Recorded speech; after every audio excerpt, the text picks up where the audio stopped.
আজকে মকর সংক্রান্তি চলে এসেছে, আমরা এখন শ্যামনগরের মন্দিরে। তো চলো এখানে পুজো দেবো, গঙ্গা স্নান হয়ে গেছে। এখন তোমাদের ভিতরে তো ক্যামেরা অ্যালাউ নেই, একদমই পুরো কড়া নিষেধ। পুজো দিয়ে আমাদের হয়ে গেছে, আর এখান থেকে আরেকটা মন্দিরে যাবো, এখন রাধাকৃষ্ণ মন্দিরে যাবো, দেখতে থাকো। পুজো শেষ করে তারপরে কিন্তু আমরা বেরিয়ে পড়েছিলাম আশপাশটা ঘুরে দেখার জন্য। আর এই শ্যামনগরের এই মেলাটা কিন্তু শুধুমাত্র পৌষ মাসেই হয়, আর একদম মন্দিরের সন্নিকটে। দেখতেই পাচ্ছ কত মানুষের ভিড় ছিল এত সকালেও। আমরা যখন গিয়েছিলাম তখন বাজে মোটামুটি 9টা সাড়ে 9টা, তখনই এত মানুষের ভিড়। আর মকর সংক্রান্তির দিন কিন্তু ম্যাক্সিমাম গঙ্গাতে কিন্তু সবাই স্নান করে পুজো দেয়, তো ওই দিন একটু গঙ্গায় ভিড় থাকেই। তো দেন আমরা তিনজনে দেখো একটু সেলফি নিয়ে নিচ্ছিলাম, একটু ভিডিও করে নিলাম। আমাদের এখন পুজো দেওয়া কমপ্লিট হয়ে বেরিয়ে পড়েছিলাম। আর যেতে যেতে দেখো কত সুন্দর সুন্দর ফুলের টব দেখছিলাম, মানে এত সুন্দর লাগছিলো ফ্লাওয়ারগুলো।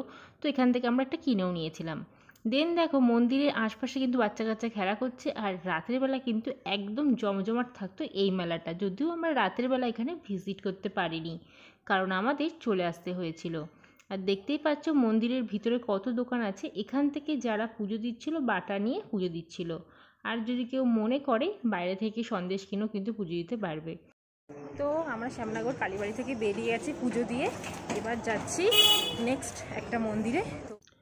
এই মন্দিরটা কিন্তু একদম পাশে, একটু এগিয়ে আসলেই সিদ্ধেশ্বরী মন্দিরটা। আমরা এখানেও পুজো দিয়ে নিয়েছিলাম। দেখতে পাচ্ছ নীল কিন্তু মোমবাতি ধূপকাঠি দাঁড়িয়ে পুজো দিচ্ছে, এখানেও অঞ্জলির ব্যবস্থা আছে।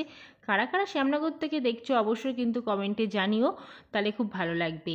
দেন এখানে কিন্তু আরও অনেকে ছিল, মা মাসি সবাই ছিল, ওরা কিন্তু চলে গিয়েছিল, কারণ সবাই মিলে থাকলে লেট হয়ে যেত। কারণ এরপরে কিন্তু একটা অকেশন ছিল ছোট করে, তো সেটা কি তোমরা অবশ্যই জানতে পারবে।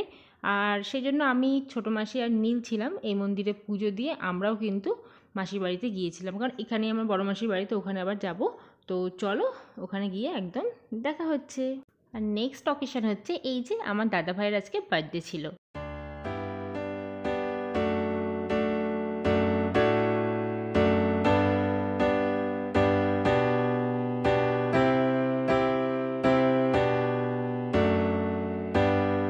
Happy birthday to you.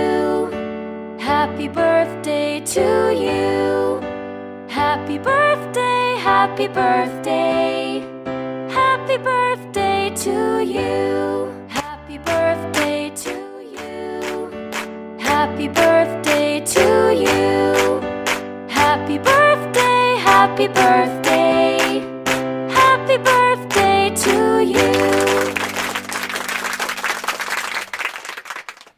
মাসির বাড়ি গিয়ে যথেষ্ট বিজি হয়ে পড়েছিলাম, সত্যি এতটাই ব্যস্ত ছিলাম যে কোনো ভিডিওই করতে পারিনি।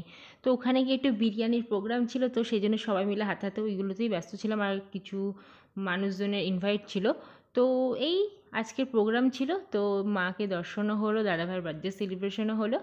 তো এইভাবেই আজকে 3টা সেলিব্রেশন করেছিলাম। তো তোমাদের কেমন লাগলো ভিডিওটা অবশ্যই কমেন্টে জানিও। ভালো লাগলে অবশ্যই লাইক করো, কমেন্ট করো, আর শেয়ার করতে ভুলো না। যারা ফেসবুক থেকে দেখছো অবশ্যই পেজটিকে ফলো করে দিও, যারা ইউটিউব থেকে দেখছো অবশ্যই কিন্তু সাবস্ক্রাইব করে পাশে থেকো।